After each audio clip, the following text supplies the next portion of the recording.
So we're going to continue our study or conversation around Genesis and the book of beginnings.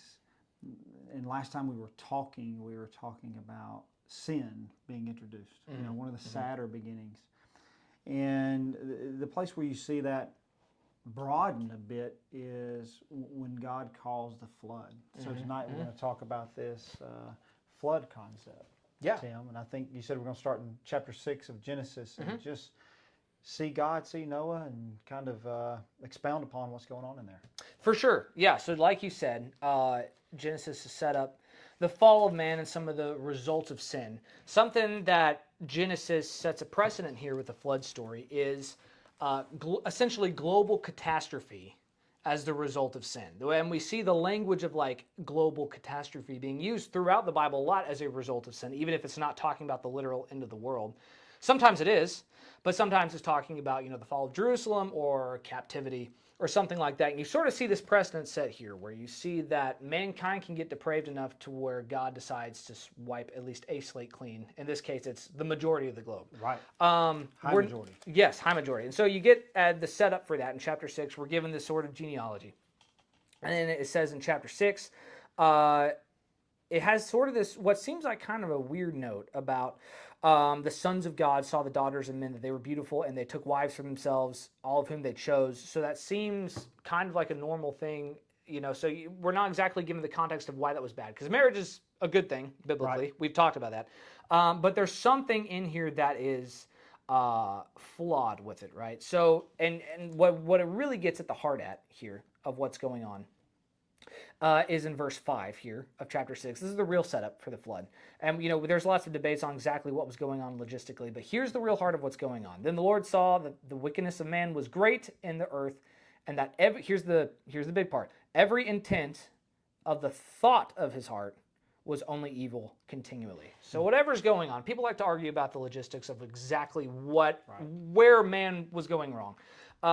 I'm not so sure it matters that we know exactly all the details. It gives us 5 verses where it really just closes with that line. But we can definitely imagine, and I think that's probably one of those conversations, because we know the evil thoughts of where man is today and the different directions that could go, right? Yeah. And clearly we're not living as in severe of times as they were in Genesis 6. But we're living where there's evil on this heart and this mind and this thought, and it produces one form of wickedness here and a different over here. It manifests itself in sexual immorality. We see that paraded around, right? But we also see it manifested in greed and violence and in other areas. So I think you're exactly right. We don't have to worry about the specifics of what was going on, but we can imagine that it was not a fun and enjoyable place to live. Oh, yeah. Yeah, just use your imagination with the line, their thoughts were evil continually. Right. Yeah, and that has no into the depths of how bad that can get. And clearly it does get bad, because this is a time we see the Lord express what sounds like regret. Now, obviously, he's outside the bounds of time, so it's not like, he's looking back and like, oh, I can't believe I did this or whatever. But we see in sort of a poetic sense how bad it is when he does express sort of in a poetic sense this statement that does sound like regret. He says, I will destroy men who I'm created from the earth,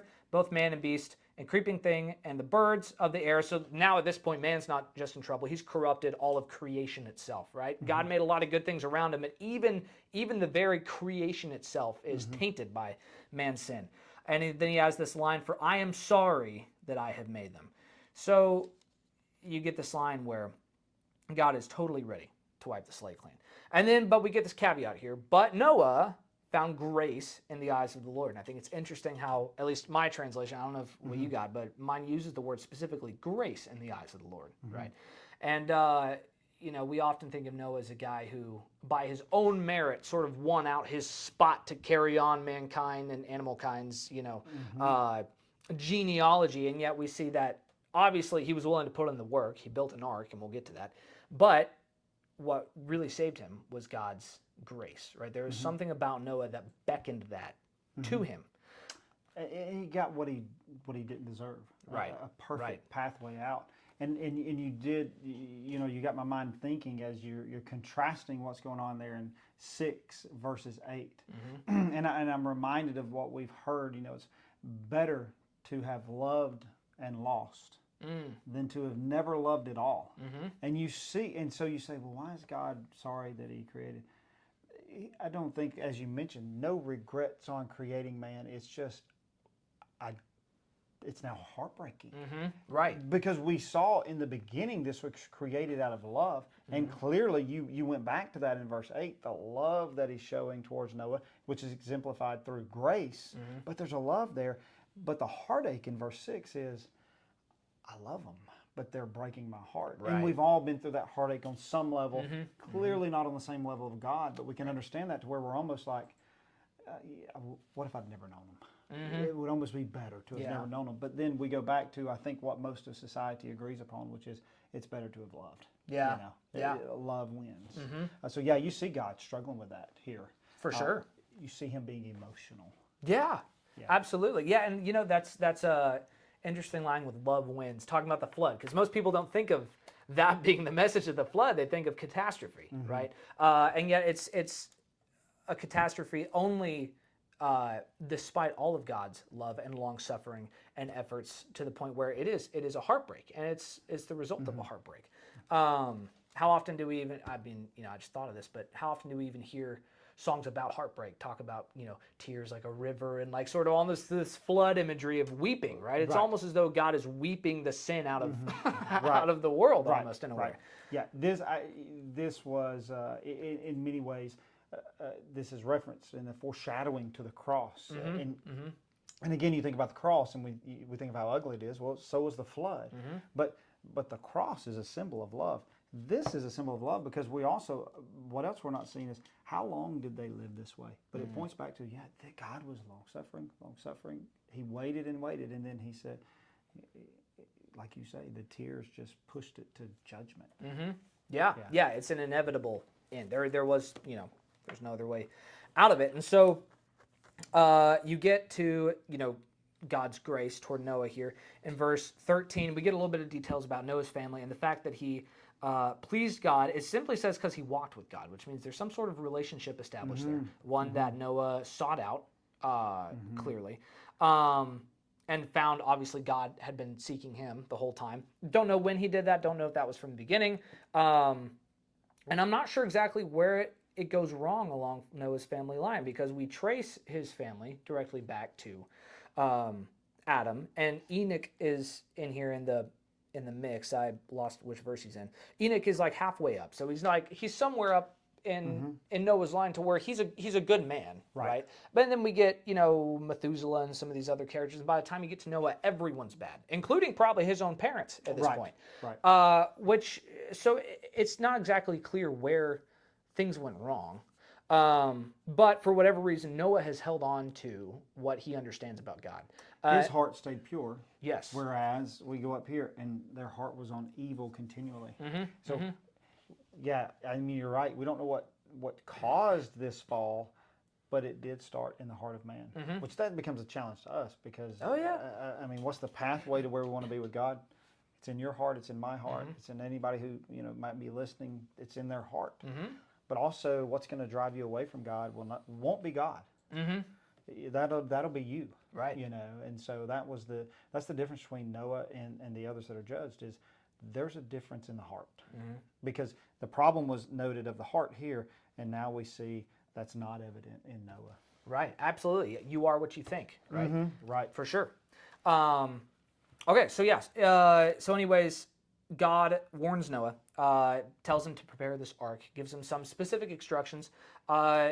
Everyone likes to argue about what gopher wood is. I don't know if they actually argue about that, but it's just kind of an interesting debate. What is gopher wood? We'll never know. But it was a type of wood. It was wood, right? Yeah, it was a specific wood for the ark. He gives him some specific instructions, some very bizarre instructions, in many ways. And obviously, it's all to prepare for the flood. We're told in Hebrews later that Noah, just for the sake of time, I guess I won't read it, but you can look it up in Hebrews, where we're told that Noah preached to people who were around him as he's building the ark. And this ark takes him like 100 years to build, because we're in this era of time where people are living for hundreds of years, which is kind of hard to wrap our heads around, Sure. Because you can imagine how badly we mess things up in just our little less than 100 years of time, typically. Right. How much time would you have to make things go wrong in 600-700 years? So he's 600 years old in this he's preparing this ark, and he spends a century of his life. So one of our lifespans and then some change, building this ark. And he's got all that time to where he's preaching about it. And he stays, what's crazy is he stays committed to the idea for 100 years. You know, I don't know. It's just kind of bizarre to me that people would not find at least that part somewhat convincing. Because like a lot of false prophets, they eventually have to drop their act at some point, right? Or die trying, right? Right. But in Noah's case, he sticks to the bit, you know, for a long time. And maybe in one sense, the fact that the flood doesn't come, however, is confirmation that Noah's crazy to a lot of people. Right. And there's sort of this mentality, I think, that applies to us today with that, where a lot of times we do something that we know is wrong, or we're actively, maybe passively ignoring something that we know is right. In this case, we're ignoring something, we're doing both, right, in this case. And, you know, what maybe when you're first young and you have a conscience, you first start to flirt with going astray, and there's a part of you that expects the lightning to strike immediately, and it doesn't. And so then you kind of get this feeling that you got away with it, right? And so you get this, you know, this flood being put off for a while out of God's long suffering, where he's using Noah as his prophet, trying to give people, as his evangelist, trying to give people a chance. And to them, perhaps, now, and I'm reading into this a little bit, but just based on how we react to our own warnings, maybe they just think the lightning hasn't struck. Right. Maybe we got away with it. Right. And I think that's the unfortunate piece of, like you say, serving today is, generally speaking, at times there is, but generally speaking, there's not immediate repercussions for sin. You know, I think that's why younger adults struggle. But thankfully, I think as more water goes under the bridge and you look back and you have just a little better vision, and you can just see where the better decisions won out. And the peace that's now present in your, the reward does come. I mean, that because obviously the reward is heaven, and I think Noah gets to live that because his reward is, yes, he spends a long time on that ark, but he is with his family. You know, and I think that's a reward on earth that God gives him. And the better thing as we again get to live our lives, we see that there is at least a reward for staying away from the bad path, because the path that the Lord has put before us is for our own good. And when we kick against it, we're kicking against, you know, what he desired for us to be. So yeah, Noah here, he gets rewarded, I think, in a multitude of ways for the grace that he found in God. Oh yeah, absolutely. And it was a reward for what would have almost certainly been a very lonely job. Besides really what would have been his core group at this point, which is really just his family, who's crazy enough to stick with him, you know, and going with him. And so yeah, you sort of get, and with that, you know, sort of ground and that reward that comes with it came a lonely job. And sometimes, you know, in our own application, we can start to feel lonely, maybe even a little bit crazy, you know, in some of the ways we try to carry ourselves as Christians. And maybe we're not necessarily building an ark, but we are people who try to prepare, right? And that's sort of what we get. And obviously we don't have time to, you know, talk about the entire event, but long story short, you know, Noah gathers the animals in. Catastrophic floods come, 40 days and 40 nights of rain. And then eventually in chapter 8, you get God remembered Noah and every living thing and the animals that were with him in the ark, and God made a wind to pass over the earth, and the waters subsided. And so you get, I mean, that's a very brief way, and even this chapter in general is a brief way to talk about what would have been kind of a grueling process, being stuck on a boat in a box, really, not much of a boat, it was a box, with a bunch of animals, lots of smells, right? Lots of stalls to muck, lots of food preserves that you're probably running out of at some point, you know, because God didn't, you know, necessarily tell him exactly how much food to stock up or anything, or how much a giraffe eats. Can you imagine how that ark was probably large beyond measure when they first stepped foot on it? Oh yeah. And at the end, that thing had shrunk. You know, you're running into your brother or your sister-in-law or there's dad again. It's like, you know, this thing shrinks as they someone stay stuck on your it. bunk next to the chimpanzees or something. Exactly. So you're right though. This was, I think, is children's Bible class is great, and I'm probably not where I am today if it's not for children's Bible class. But it's interesting what probably you and I both understood in those young children's class where, that's not even half the picture. Yeah, This is much more than we understood, maybe even more than we were taught. As you see that big Noah's Ark and then the rainbow. Right? There's more to it here. Yeah, all the giraffes are sticking their head out the Right, window. It right. only had one window, Right, but right. all the animals are sticking their heads out the window, Right. so you can see they're there and getting fresh air, Right. which it would not have been fresh air. Right. That window's only there for a ventilation system in the first place, probably. So, yes, you're right. Grueling process, which often, sometimes, our own deliverance is not all, happy-go-lucky sort of stuff. point. A lot of it times it's kind of brutal and smelly and full of hard work and still lonely, even if you know that you're being delivered. Sometimes that can still be hard to endure. That's a great point.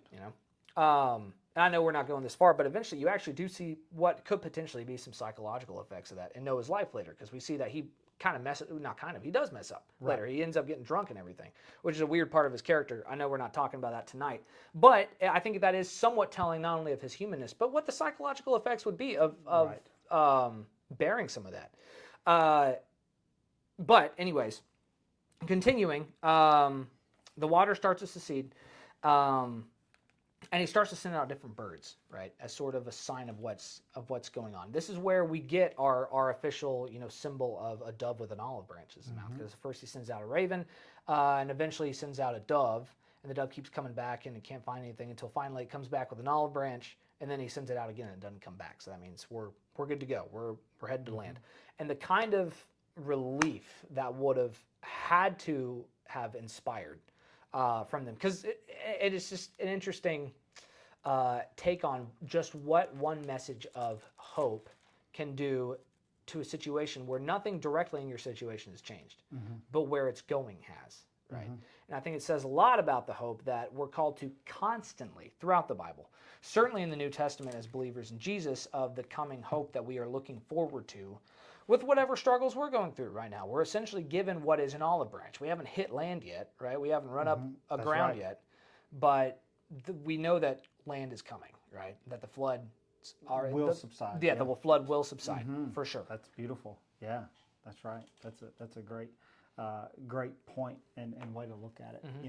And I think that Peter summarizes it, though it's difficult to summarize, and as we talk and try to keep this in a time constraint where folks can digest it. I know your frustration with skipping through some parts. Then Peter summarizes it, and he relates it in 1 Peter 3:21 specifically to our salvation, and just basically summarizes God brought them through safely, and so too He will bring you through safely. And you think on that ark, there had to be a tremendous amount of trust in God, because this is a place they'd never been.